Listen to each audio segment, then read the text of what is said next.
Howdy.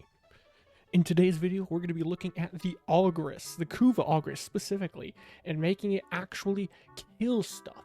Because way back when, like a month ago, I don't know, I did like a Kuva weapon tier list, and somebody had said something about Kuva Ogris not actually being good for killing stuff, and I was like, how dare you slander my beautiful flaming rocket launcher? And so today we're going to make it actually kill stuff without, having to buff the crap out of it with Saren, because that doesn't count. Let us go straight into the simulacrum. Here we are, my beautiful people, in the simulacrum with the oh so delicious looking Kuva Ogris. Look at it. Now, if you don't have the skin, I'm going to be totally honest, I have absolutely no clue how you get it. But it's a really fancy, cool skin that changes how it looks, it changes how it sounds. It has these triple barrels that rotate around when you shoot, so if you don't have it, I'm going to be totally honest, that's a skill issue, get clapped. But the weapon itself, let's look at it. It has a very delicious 7.9 meter range radial attack, and I know we're not starting from the top, I just wanted to say that was very good. I mean, I guess there's things with better, but don't worry about it. 1.5 fire rate, 3 in the mag, 2.1 second reload, 9% measly crit chance, 2.0 multiplier, 47% status chance, 18.9 impact and 8.1 puncture for a total of 27 damage on direct hit. We don't give a crap about that. The explosion, though, has 7.9 meter range with 80% fall off, kind of an oof. 183 puncture, 155 slash, and 349 blast damage for a total of 687 damage. And because it is a Kuva weapon, or Lich weapon in general, you can get the progenitor bonus. We have gone for heat progenitor because we want to go all in on heat, so we have 60% heat.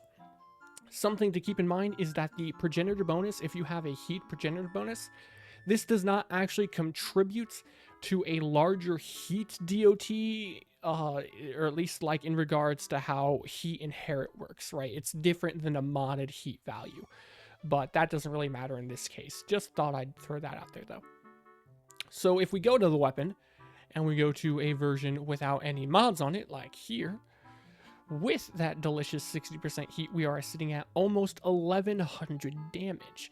And a very large portion of that is in the heat, which is what we want. We want as much heat as we can possibly get. And the main purpose of this build I'm going to be showing you is going to be heat damage. We want to melt everything to death, right? Sort of like Dragon's Breath from Destiny 1. I guess it's in Destiny 2 though, but disgusting. I hate that game. It doesn't exist. So we want all in on heat. We're not going to be going with like gas or anything else like that. And this, wait, that's not right. This is the build that we will be using today.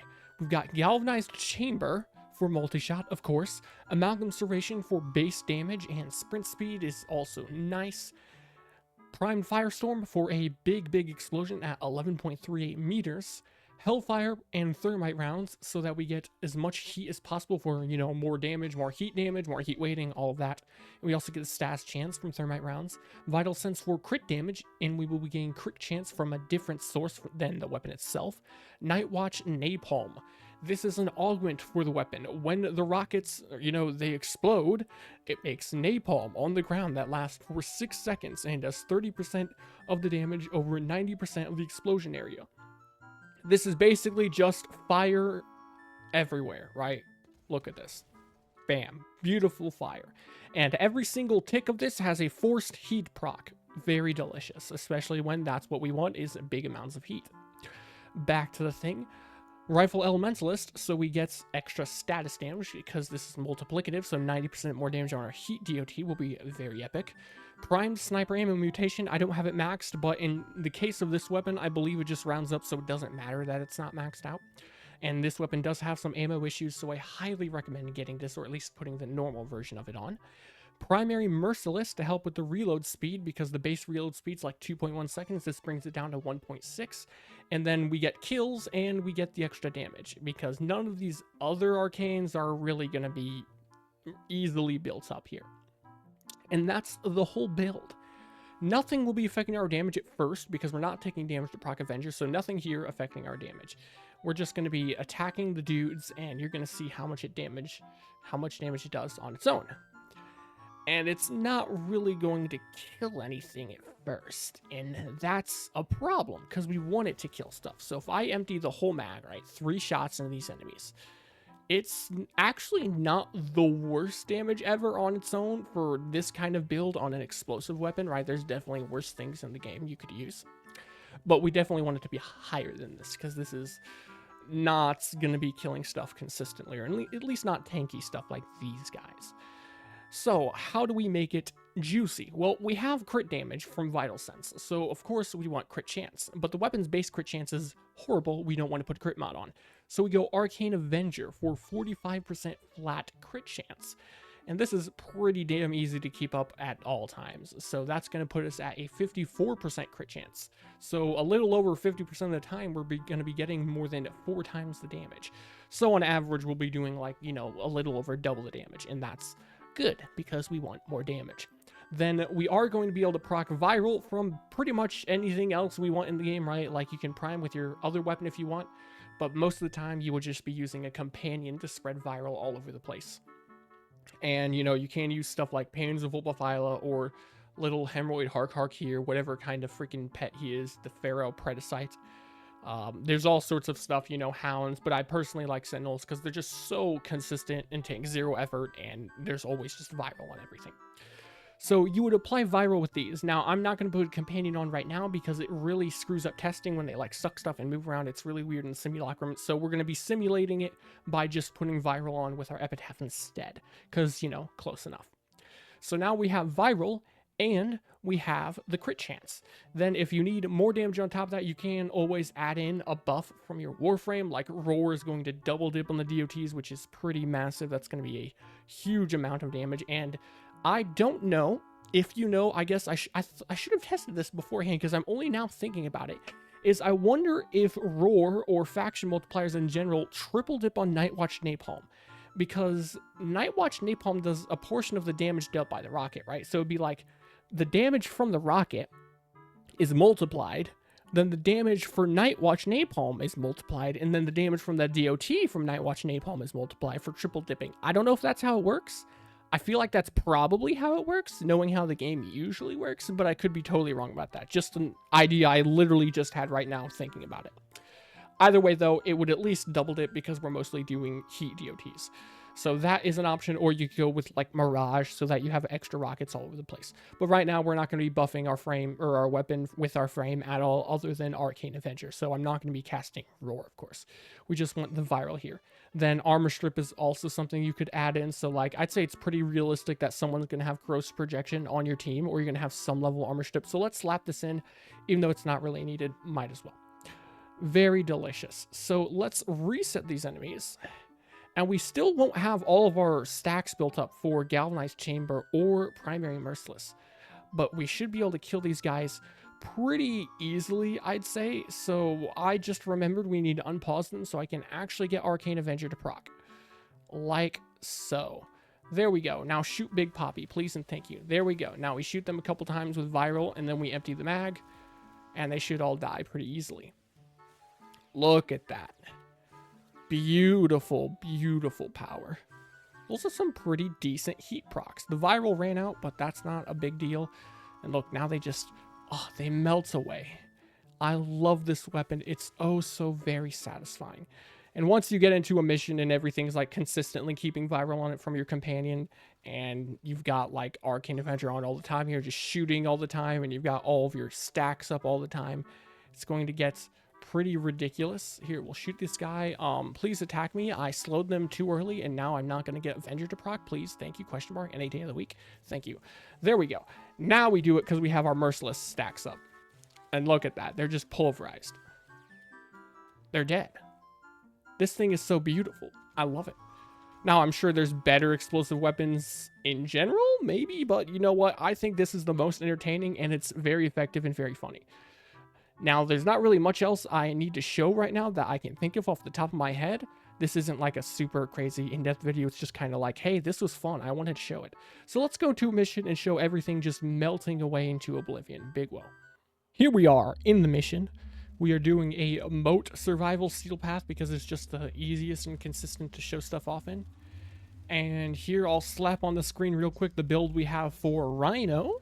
Pretty standard. We swapped out for combat discipline so we can actually consistently keep Avenger up without any issue in case everything dies too fast. And then here is the delicious build on the Ogris, you know, the same one I showed earlier. And then here is the companion and the companion weapon. So back to the screen. We've got everything just melting away exactly how we like it. I'm not using Roar right now because, you know, everything just dies anyways. It's not really needed.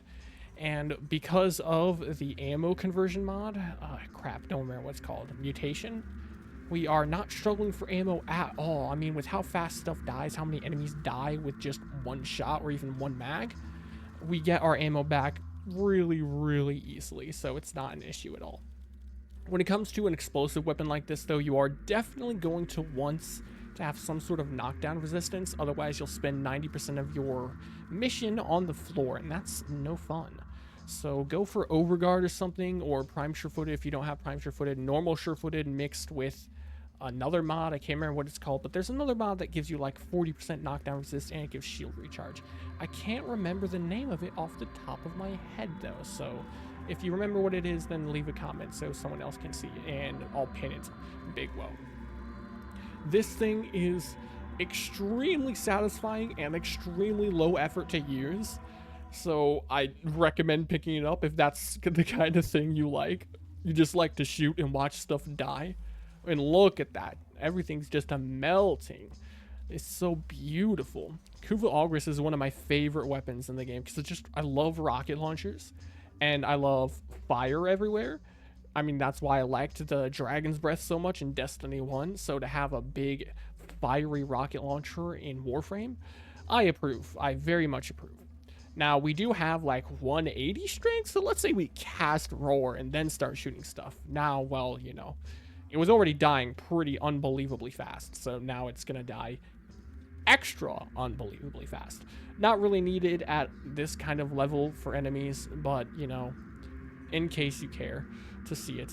This guy, here, he's going to get absolutely eviscerated because explosions that are projectiles ignore the damage attenuation on acolytes, and so he stands no chance in hell.